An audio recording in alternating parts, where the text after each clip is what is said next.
Shalom, shalom. Shalom.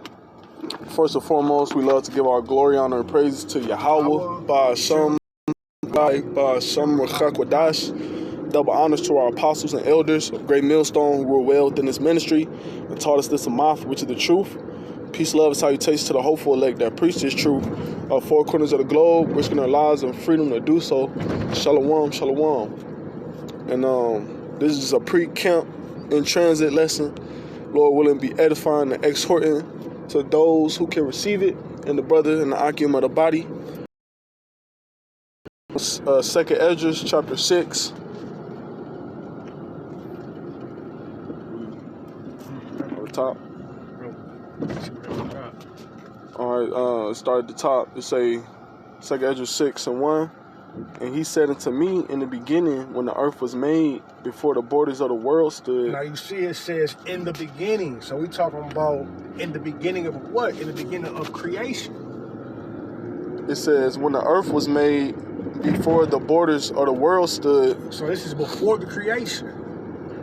Or ever the winds blew, before it thundered. And lightened, or over the foundations of paradise were laid. Or ever the foundations of paradise were laid. So this is the blueprint, man. He's going in on the blueprint because nothing created yet. That's why he said before. It says verse 3. Before the fair flowers were seen, or ever the movable powers were established, before the innumerable multitude of angels were gathered together.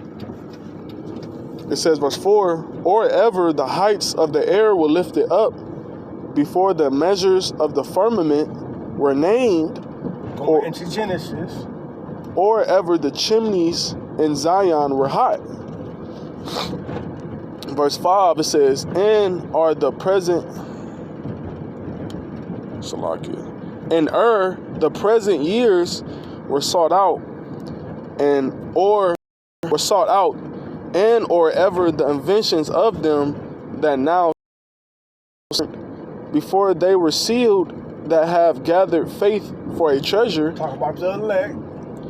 Then did I consider these things. So before he made anything, it was already a thought and process. That goes into what?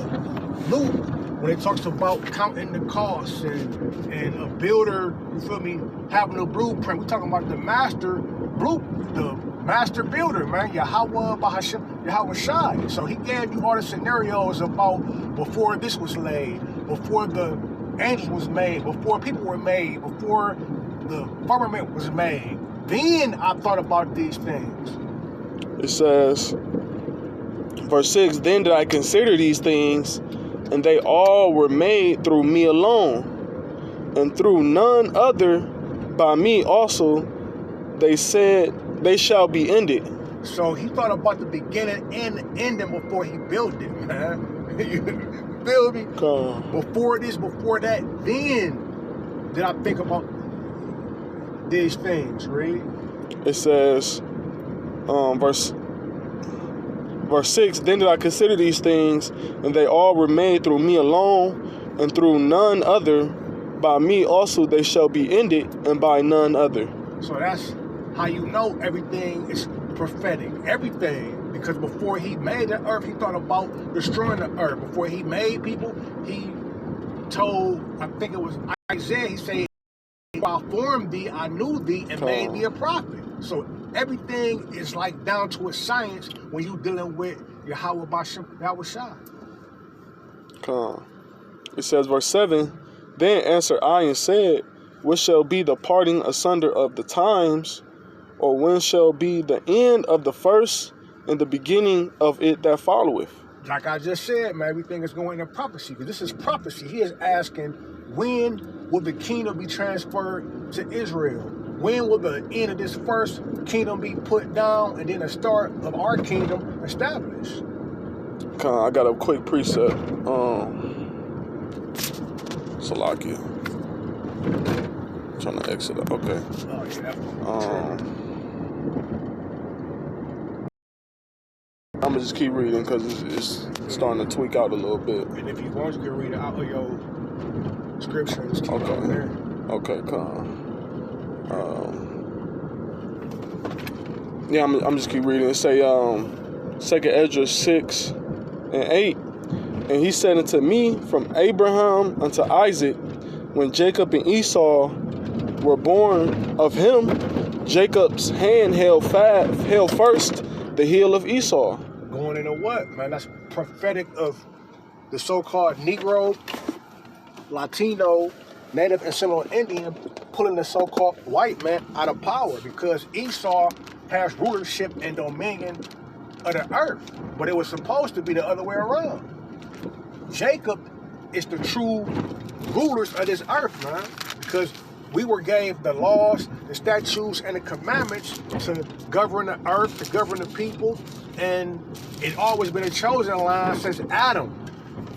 He was the one that was given dominion over the fish and, feel me, dominion over everything. And through his line was supposed to come righteousness.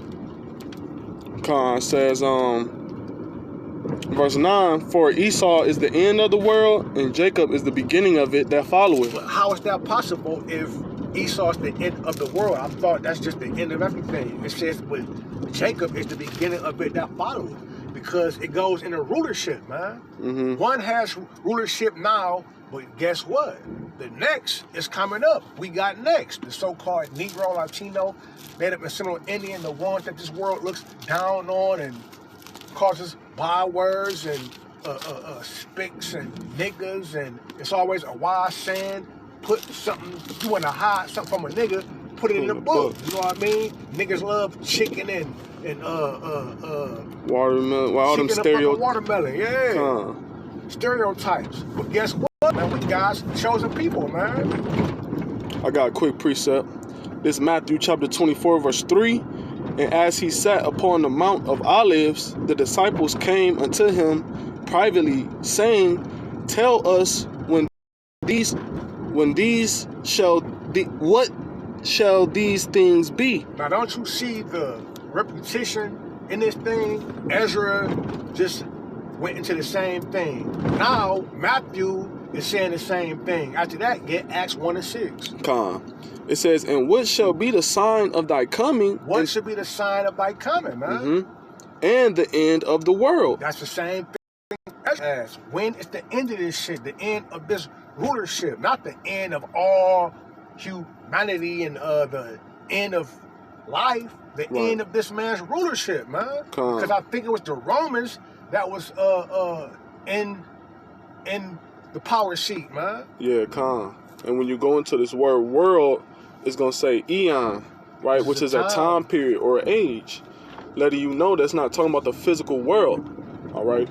But that was just the point on that, all right? That the disciples also inquired of when this time period will pass and the kingdom will come. This is Acts chapter 1, number 6. Acts chapter 1, verse 6. It reads, when they therefore were come together, they asked of him, saying, Lord. Ask of who? The same thing, man. Yahweh Shai. They asking Yahweh Shai. They say, Lord, Adawan, Master. Would thou at this time restore again the kingdom to Israel? The kingdom, man, that rulership, that world, that dominion, because Israel was in the power seat, but then we got took out of the power seat, man, for disobedience, man. They was asking what? They say, at this time, would I come to restore the kingdom to Israel? What did he say? It says, verse 7, and he said unto them, it is not for you to know the times or the seasons which the Father hath put in his own power. Because at that time, it wasn't time for them to know. Mm-hmm. Guess what, though? What did he tell Ezra, though? Ezra says Esau is the end of the world and Jacob is the beginning of it that followeth, man. Esau in the power seat right now. Who's next? The kingdom, man. Even when you go into Daniel, and it breaks down the 4 kingdoms, after that 4th kingdom, guess what? It says, get Daniel 2, 2 of 40, I think it is. Yeah, come. This is Salakia. This is Daniel chapter 2. And I'm gonna start at verse I'm gonna start at verse 40. This is Daniel chapter 2, verse 40. And the fourth kingdom shall be strong as iron, for as much as iron breaketh in pieces and subdueth all things, which this is speaking about the Roman Empire, okay? Because during the Roman Empire, they used iron because iron was a cheap metal, but it was very sufficient and convenient, and it was a strong metal, all right? So it says, for as much as iron breaketh in pieces and subdueth all things, and as iron that breaketh all these shall it break in pieces and bruise. And that's the Roman Empire. That's what it did. All right. The Roman Empire basically conquered that known world at that time period. And they had a big influence over that known world. Okay. It says verse 41, and whereas thou sawest the feet and toes, part of potter's clay and part of iron, the kingdom shall be divided, but there shall be in it of the strength of the iron, for as much as thou sawest the iron mixed with miry clay, right? In which that verse 41 is speaking about America, because America is the rebirth of Rome. But that miry clay, those toes represent actual nations, European nations, okay, which is the EU, those European nations that Esau Edom set up, okay? You got weak nations and you got stronger nations. The miry clay would be those weaker nations, okay? And the iron would be those stronger nations. But also, the iron is a representation of America being a rebirth of Rome. It says, verse 42, and another thing too, you see that the kingdom was divided, and the scriptures say what? A kingdom divided shall not stand. So just like the Lord was using an angel to explain to Esdras that Esau is the end of the world. Esau is ruling right now, but his kingdom is divided. So this is a representation of his kingdom about to fall. And we're using prophecy to measure these times, man. It says, verse 42, and as the toes of the feet were part of iron and part of clay, so the kingdom shall be partly strong and partly broken. And see, that's what it is. The Lord's going to have it to where this kingdom is going to be so divided where it's going to be weak and strong. But see, what the Lord is going to do is he's going to cause those stronger nations to turn against the whore, all right, according to Revelation 18. And that's going to be the demise and the downfall of Esau and his kingdom. These heathens is going to bring Esau down, man. The Lord going to use these heathens to bring Esau down. It says,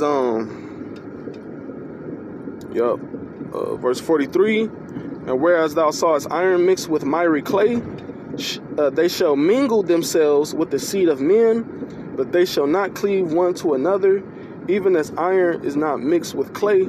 Well, yeah, that was pretty much the point. You know. Oh, Salakia. That's what I'm wrong for. All right, 44, it says, and in the days of these kings shall the power of heaven set up a kingdom, which shall never be destroyed. That's the kingdom of heaven, but that's after what? That's after them other kingdoms. You feel me? It talks about the 4 beasts and the 4 kingdoms. That's after. So after these kingdoms come into power and after these kingdoms fall, then the kingdom will be set up. And how you know it's the kingdom of heaven? Keep reading. It says, in the days of these kings shall the power of heaven set up a kingdom, which shall never be destroyed, and the kingdom shall not be left to other people. Now, all these other nations had their time to rule and their kingdoms, but they all failed. Starting with the Greeks, then the Assyrians, the Persians, and then the Romans, man. And the Greeks, right. You had the Babylonians, the Medo-Persians, the Greeks, and the Romans. And now you got America. You know? And then, right after that, you got what? Yahweh Shah's kingdom. And that's just what it is. Remember, we put up at the camp spot, so we got to cut this a little short. Lord willing, we'll do a part 2 or something, or get back to it.